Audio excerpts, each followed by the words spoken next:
Bonjour Montserrat, Bonjour. vous êtes aujourd'hui membre de la liste engagée pour Rabastens, donc pour les élections municipales de Mhm. Rabastens, liste donc conduite par Sarah Campredon. D'où vient votre intérêt et votre engagement pour la restauration? Alors cet engagement dure depuis des années.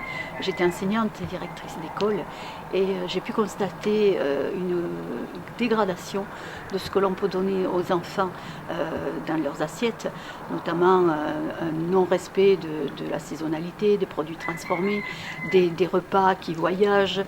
Et surtout donc un manque de saveur et j'ai constaté également une forte hausse du gaspillage alimentaire.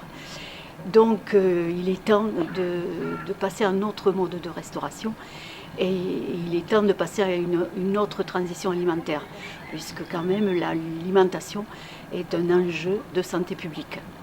J'ai intégré également un collectif Cantine en transition en 2018 et toute l'année 2019, j'ai participé à un groupe d'expérimentation à l'agglomération Gaillac-Groyer, ce qui nous a permis de mener des réflexions et de faire des comparatifs d'analyse et de pouvoir justement détacher quel était le mode de restauration le plus adapté et à tous les enfants, à tous les convives.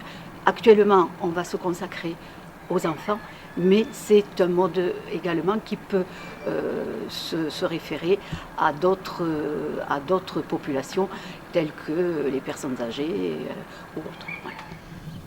Pourquoi cet engagement avec Sarah Campredon et son équipe? Alors, Sarah Cambredon est une femme possède toutes les qualités, les compétences pour pouvoir mener ce projet. Elle est chercheure en INRA, elle a un doctorat de biochimie, notamment spécialisé en cancérologie, dont l'alimentation est quelque chose qui fait partie de son cursus. De plus, c'est une mère d'un enfant qui mange à la cantine et donc qui voit un peu tous les effets de ce type de mode de restauration. Puisque ce que je n'ai pas dit jusqu'à présent, sur les écoles de Rabastens, les cantines sont livrées en liaison froide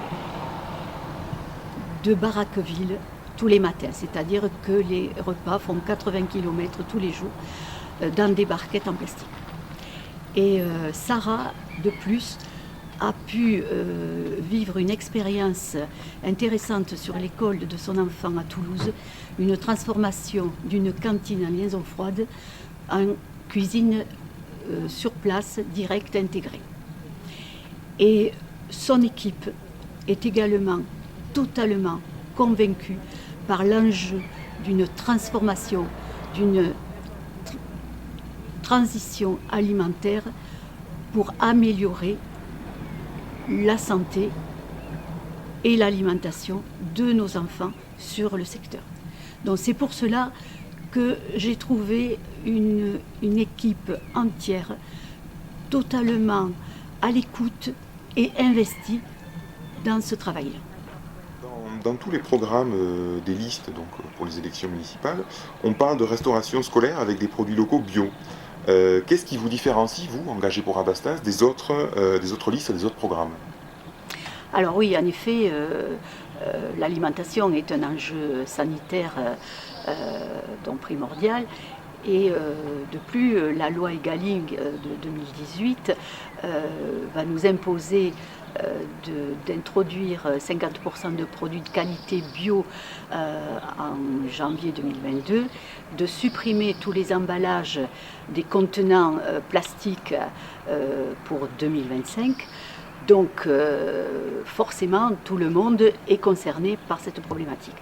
Alors, qu'est-ce qui nous différencie? C'est que nous voulons aller vite parce que l'enjeu est important et notre objectif est de transformer rapidement la cantine de la Speiras en cantine intégrée, c'est-à-dire sur place, avec un cuisinier, des produits locaux, de proximité, cuisiner des produits bruts, en lien direct avec les enfants. Rien de tel de connaître ce que l'on va manger et de ce qu'on a dans son assiette. Pourquoi une cuisine directe intégrée plutôt qu'une cuisine centrale? Rentrer dans une cantine où ça sent bon, ça donne envie de manger. Donc on diminue déjà le gaspillage alimentaire. Il y a un lien direct des cuisines, la connaissance des produits. Le cuisinier peut faire découvrir de nouvelles saveurs. Il y a un accompagnement de l'enfant et une prise en compte de son alimentation. 2, pas de transport, donc des coûts réduits. Pas d'intermédiaire puisque le cuisinier ou l'équipe de cuisine est en lien avec les producteurs. Une diminution forte du gaspillage alimentaire et également des emballages. Également une forte motivation des équipes et ce qui est possible à gérer sur une cuisine intégrée, ce sont les portions. Donc tous ces éléments permettent d'avoir un repas à un coût plus bas qu'un repas livré par des sociétés ou de cuisine centrale. Ensuite, aménager actuellement une cuisine, la transformer, va apporter un coût beaucoup moins important que de construire toute une structure, mettre en place des transports, etc. Alors ce projet de cantine intégrée est-il vraiment réalisable, donc, notamment par rapport au coût, à la question de l'approvisionnement, sachant en plus donc, que la compétence de la restauration scolaire est une compétence de l'agglomération? Oui, en effet. La compétence de restauration scolaire est à l'agglomération. Mais toutes les analyses, toute la réflexion et les résultats de l'expérimentation montrent que le mode de restauration le plus bénéfique pour tout le monde, que ce soit au niveau du coût, de la qualité, est la restauration directe. Donc il suffit d'avoir une forte volonté sur le territoire de le mettre en place. Parce que de plus, nous sommes un territoire riche qui pouvons assurer l'approvisionnement de nos cantines rapidement. Actuellement, il existe des producteurs. On voit sur Salvagnac, par exemple, 70% de produits sont des produits locaux. Donc, nous, sur notre territoire, que ce soit Rabastens, Coufouleux, Lille, etc., nous avons des producteurs de fruits, légumes, viande, etc., des légumineuses, Salvagnac, etc. Donc, déjà, on a un potentiel. Il existe également des plateformes. Terre Alter, qui est un regroupement de producteurs bio. Il y a sur son 31 qui regroupe 180 producteurs, pas forcément tous bio, raisonnés ou bio, donc qui peuvent alimenter. Donc on a des forces pour commencer sans attendre. Ensuite, il est possible de favoriser l'installation de producteurs, d'artisans. Et également, il y a un autre versant, on peut mettre en place une régie avec soit des agriculteurs qui s'accaparent de ce foncier ou des employés. Quels sont donc les enjeux? Alors il y a différents enjeux et notamment le grand enjeu est une amélioration de la qualité nutritionnelle, donc respecter la saisonnalité, des produits locaux, raisonnés, bio. Alors, nous n'allons pas être tout de suite sur du bio, nous allons accompagner parce qu'il faut être vigilant sur du bio. On peut mettre du bio qui arrive de l'autre bout de la planète, donc ce n'est pas non plus quelque chose de très raisonnable. Travailler des produits bruts et frais.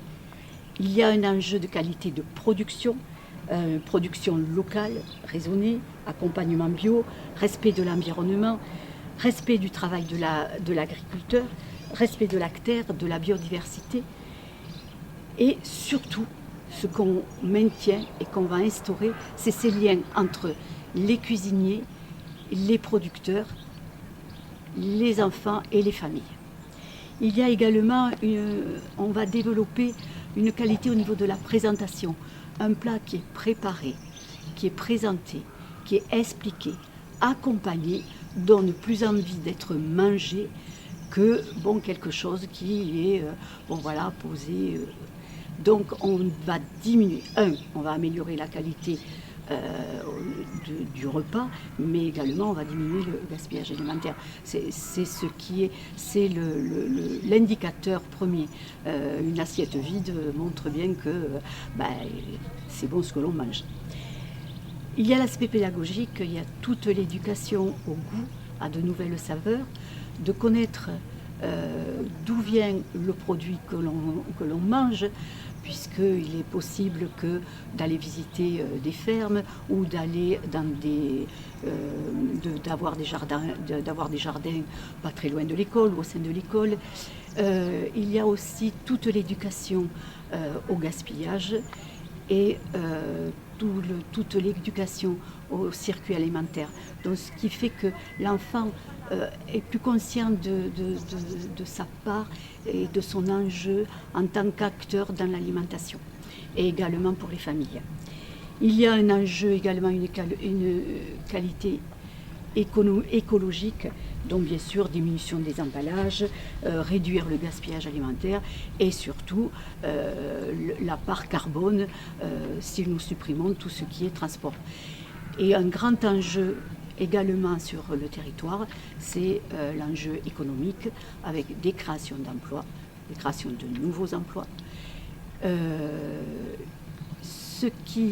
J'ai des chiffres à vous donner qui prouvent que quand on est dans une liaison directe, toujours pareil, des chiffres qui viennent de l'expérimentation Aglo Gaillac-Groyer, sur Salvagnac, donc, qui a une cuisine directe, je le répète sans arrêt parce que c'est un modèle, la plus-value sur le territoire est de 18 000 €. Sur l'autre ville, Briatex, qui est sur une liaison froide, c'est-à-dire des repas qui arrivent de Baraqueville ou autre, ou ça peut être de Castres ou autre, la plus-value sur le territoire est de 0 €. Voilà. Ce sont des chiffres très parlants. Il y a également la possibilité de mettre en place une régie, soit en location, soit avec un emploi. Ça existe ailleurs,